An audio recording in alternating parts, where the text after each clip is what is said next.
Hello दोस्तों, wait trials नमस्कार। मैं दीपांशी। आपको पता है कि माननीय सुप्रीम कोर्ट में बहस हुई और उस बहस में सीनियर एडवोकेट मेहता जी बड़ी ही चालाकी से अपेंडिक्स 1 का सीरियल नंबर 1 और 2 में जो डेट दे रखी हैं उनको अपडेशन से जोड़ गए और ये कह गए कि ये केवल और केवल खास समय के लिए अपडेशन है, कोई प्रोविजन अपडेशन का है नहीं। और इसका जवाब हमारे एडवोकेट कोर्ट में नहीं दे पाए। रीजन साफ है, उनको बताया ही नहीं गया हमारे पिटिशनर्स के द्वारा, यह अध्ययन ही नहीं किया गया और सुनवाई खत्म हो गई। यदि उसी समय जवाब दे दिया जाता तो शायद हो सकता है सुनवाई उसी दिन खत्म हो गई होती। दोस्तों, मैं इसी पर जोर दे रहा हूँ, ये सारी बातें मैंने सेवाराम जी को बता दी। वो ये मान के चलते हैं कि सीरियल नंबर 1 और 2 दोनों अलग अलग हैं, एक रिफिक्सेशन के लिए है, एक अपडेशन के लिए है। लेकिन इसी बात को लीगली कोर्ट में कैसे कहा जाए?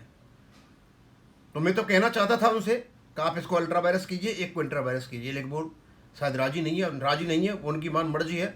मेरे हिसाब से सीरियल नंबर 2 अल्ट्रा वायरस है और सीरियल नंबर 1 इंट्रा वायरस है और ये लीगल लैंग्वेज है।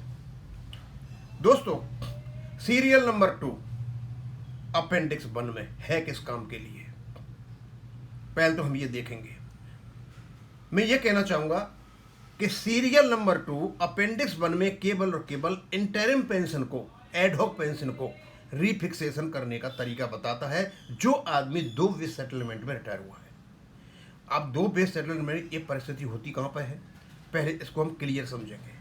आपको पता है कि जब भी कोई बेस सेटलमेंट आता है, 1/11/1992, 1/11/1997, 1/11/2002, 1/11/2007, 1/11/2012, 1/11/2017, 1/11/2022 और अब आएगा 1/11/2027, यानी आएगा 1/11 से ही। जब ये 1/11 से आएगा तो लगभग इसको आने में 2.5 से 3 साल लग जाता है। अब जो व्यक्ति इस पीरियड में रिटायरमेंट हो जाता है तो बैठा तो नहीं रहेगा बिना पेंशन के, तो उसको एडहॉक पेंशन दे दी जाती है, इंटरिम पेंशन दे दी जाती है और इंतजार किया जाता है कब तक वो बेस सेटलमेंट की रिपोर्ट आएगी। जैसे ही बेस सेटलमेंट की रिपोर्ट आती है उनकी पेंशन को पुनः रिफिक्स कर दिया जाता है। अब इसमें 2 प्रकार के लोग हैं। एक तो वो लोग कि जिस बेस सेटलमेंट की रिपोर्ट आई है उसमें ही उनके 10 महीने हो गए तो उनको तो कोई प्रॉब्लम है नहीं, वो तो अपने 10 महीने की सैलरी काउंट करेंगे और उनकी पेंशन आराम से फिक्स हो जाएगी, there is no problem at all. लेकिन कुछ लोग इनमें ऐसे होंगे जिनकी पेंशन सर्विस 2 बेस सेटलमेंट में होगी। अब मैंने यहां ले रखा है, मान लीजिए 5 और 6, इस सब में हो सकता है, ये 7 में, 8 में, 9 में, ये सबके लिए है। मान लीजिए किसी व्यक्ति ने 5वें बेस सेटलमेंट सर्विस कर ली और 6वें बेस सेटलमेंट सर्विस कर दी, इसकी कैसे फिक्स करोगे? फिक्स तो इसकी भी करनी है क्योंकि ये तो इंटरिम पेंशन लेके गया, एडहॉक पेंशन लेके गया हुआ है। इसके लिए है आपका सीरियल नंबर 2। जब इंटरिम पेंशन को रिफिक्स किया जा रहा है तो पेंशन फिक्स ही नहीं हुई है तो अपडेशन कहां से करोगे? अपडेशन तो उसको करोगे जो पेंशन फिक्स हो गई है, ये तो पेंशन फिक्स ही नहीं हुई। सीरियल नंबर 2 केवल इस काम के लिए और ये केवल और केवल रिलेटेड है आपका रेगुलेशन 38 और रेगुलेशन 35.2 से। यानी जो रेगुलेशन 35(1) है उसमें जो अपडेशन की बात हो रही है उस सीरियल नंबर 2 का उससे दूर दूर तक का संबंध नहीं है। जब संबंध नहीं है, ओड मैन आउट, जबरदस्ती घुसा दिया गया है, इसका मतलब वो अल्ट्रा वायरस है। ये सारी बातें हमने सेवाराम जी को बता दी, उनको पता चल गया है, एक में अपडेशन, एक में रिफिक्सेशन है। लेकिन कोर्ट में इससे काम नहीं चलेगा। कोर्ट में आपको लीगल लैंग्वेज में कहना पड़ेगा serial number 2 of appendix 1 is ultra vires, serial number 1 of appendix 1 is intra virus. इसका मतलब होगा जो आपका पेरेंट रेगुलेशन है यानी 35(1) वो अपडेशन की बात करता है बेसिक पे और एडिशनल पे की। तो अपेंडिक्स 1 हो या शेड्यूल हो या अनेक्चर हो, कोई भी हो, जिस रेगुलेशन के साथ लिंक्ड है और उसमें जो इंस्ट्रक्शन दे रखी उसी का फॉलो करेगा, उससे अलग नहीं जाएगा। यानी अपेंडिक्स 1 फॉलो करेगा केवल अपडेशन की बात। अपडेशन के अलावा कोई भी बात यदि अपेंडिक्स 1 में होती है दैट इज अल्ट्रा वायरस। इसको सब कोई जानता है। अल्ट्रा वायरस आपका एक्ट से भी हो सकता है और रेगुलेशन से भी हो सकता है। दोस्तों अब इसका हम कैलकुलेशन करेंगे, बताएंगे आपको। और मुझे बड़ा अचंभे की बात है कि मतलब कोर्ट में बहस हो रही है और इन चीज़ों का पता नहीं था। खैर एनीवे, अभी जा रहे हैं, अब तैयारी कर लें, नहीं करें तो मात खाओगे। और इसके लिए बहुत ज़्यादा स्टडी करने की जरूरत है, हम हर चीज़ को आपको बताते चले जा रहे हैं। पहली बात, अब देखते हैं हम, जो आपका बेस सेटलमेंट नहीं आया, तो जैसे जो आदमी 6वें बेस सेटलमेंट में ही पूरी 10 महीने की सर्विस थी उनकी, तो उनको तो कोई प्रॉब्लम है नहीं, उनके तो नए पे स्केल लिए जाएंगे और उनका मतलब नया जितना भी उनका बेस सेटलमेंट कर दिया जाएगा, 10 महीने का एवरेज निकाल, उनकी कोई प्रॉब्लम नहीं। प्रॉब्लम उनकी आएगी जो 2 बेस सेटल, अब 6वां बेस सेटलमेंट की रिपोर्ट आती है। इस बेस सेटलमेंट से जो लोग रिटायर हुए, तो मान लीजिए 6वें बेस सेटलमेंट में किसी व्यक्ति ने 1 महीने की नौकरी की, तो भैया 9 कहाँ से आएंगे? 5वें बेस सेटलमेंट से। यदि 2 महीने की तो 8 कहाँ से आएंगे? 5वें से। 3 की तो 7 कहाँ से आएंगे? पीछे से 5वें से।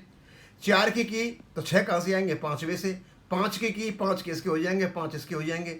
यदि 6वें में बेस सेटलमेंट में 6 महीने की नौकरी की तो 4 आपके आएंगे कहाँ? 5वें से।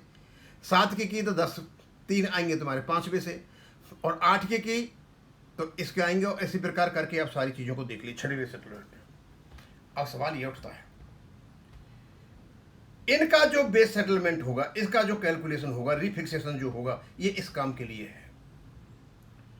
अब ये तो क्या है, 6वें बेस सेटलमेंट इतनी नौकरी की, लेकिन किसी व्यक्ति ने 6वें बेस सेटलमेंट में 8 महीने की नौकरी की, तो भैया 2 कहां से आएंगे? उससे आगे भी चलेगा, ये यही थोड़ा रह जाएगा कि मतलब नवंबर 1992 से पहले ही, उसके बाद में उसने नौकरी की, लेकिन 6वें सेटलमेंट में 8 महीने नौकरी कर पाया, तो 2 महीने आपके आएंगे 5वें सेटलमेंट से।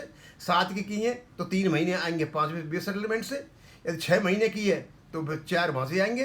5 की है तो 5 वहाँ से आएंगे। 4 की है 10 6 वहाँ से आएंगे। 3 की है तो इस प्रकार, यदि 6वें बेस सेटलमेंट में ये उल्टा हो गया, जस्ट उसका जो है उसका उल्टा हो गया, समझे? तो इसका, और उसके बाद ये पीरियड दे रखा है 1 नवंबर 1992 से लेकर के 1/9/1993 तक। इन लोगों के लिए है सीरियल नंबर 2 अपेंडिक्स 1 का। उसके बाद दोस्तों, उसके बाद भी तो लोग हैं, अभी तो रिपोर्ट थोड़ी आई है 6वें बेस सेटलमेंट की ना। अक्टूबर में आई, नवंबर में, दिसंबर में 2-2.5 साल लग गए। ये लोग भी तो रिटायर हुए हैं, लेकिन इनकी जो नौकरी है पूरी की पूरी उस पर्टिकुलर बेस सेटलमेंट की है, यानी 6वें बेस सेटलमेंट के 5वें से कोई मतलब नहीं है, तो इनको प्रॉब्लम नहीं है। एवरेज मैनेजमेंट इनका भी निकल रहा है, इनकी भी इंटर्म पेंशन है, इसकी फाइनल पेंशन निकल रही है। लेकिन जो लोग 2 बेस सेटलमेंट में पड़ गए, उनकी पेंशन निकालने का तरीका है सीरियल नंबर 2 में। अभी तो पेंशन को, इंटरिम पेंशन को फाइनल किया जा रहा है, तो अपडेशन का सवाल कहां से होता है? इस चीज का यदि इन लोगों को पता होता माननीय सुप्रीम कोर्ट में, तो मैं 100% कहता हूं कि 22/7/2026 को यह मामला सुलट गया होता। और मैंने ये और वीडियो बना रहा हूं मैं, एक बात जो करते हैं कि क्या नाम है, पेंशन फंड हमारा है, मुझे पता नहीं ये कहां से अपना लेकर के आए। अरे यार, आपका CPF एक प्रॉपर्टी है, आप ऑलरेडी उसको दे चुके हो, पेंशन के बदले में अदला बदली हो चुकी है, तो आपका फंड कैसे हो गया? उस पर मैंने वीडियो बनाया, बात उसकी भी आई थी, ये पेंशन फंड हमारा है, हमारे लोगों ने कहा था वहाँ पे। तो दोस्तों मुझे ऐसा लगता है ये सारी चीज़ें बहुत ज़्यादा क्लियर हो चुकी हैं। अब भी ये नहीं समझे और चीज़ों को नहीं कह पाए, लीगली नहीं कह पाए। लीगली बात कहने का एक ही तरीका है कि serial number 2 of appendix 1 is ultra vires and serial number 1 of appendix 1 is intra virus. समझे? ये वर्ड जब आप कोर्ट में बोलोगे तो they will be effective. Simply ये कह देना सर रिफिक्सेशन, तो रिफिक्सेशन किसका करा रहे हो भाई? किसका? इंटरिम पेंशन का रिफिक्सेशन कर रहे हो। पेंशन फिक्स हो रही है, अभी तक पेंशन नहीं निकली है। अपडेशन तब करोगे जब पेंशन निकलेगी, और बड़े ही आराम से फोर्सफुली, बहुत ही इफेक्टिवली और लोगों को इंप्रेशन डालते हुए सीनियर एडवोकेट मेहता जी सुप्रीम कोर्ट में झूठ बोल गए। अब मैं इसको यहीं खत्म करूंगा। थैंक यू, धन्यवाद।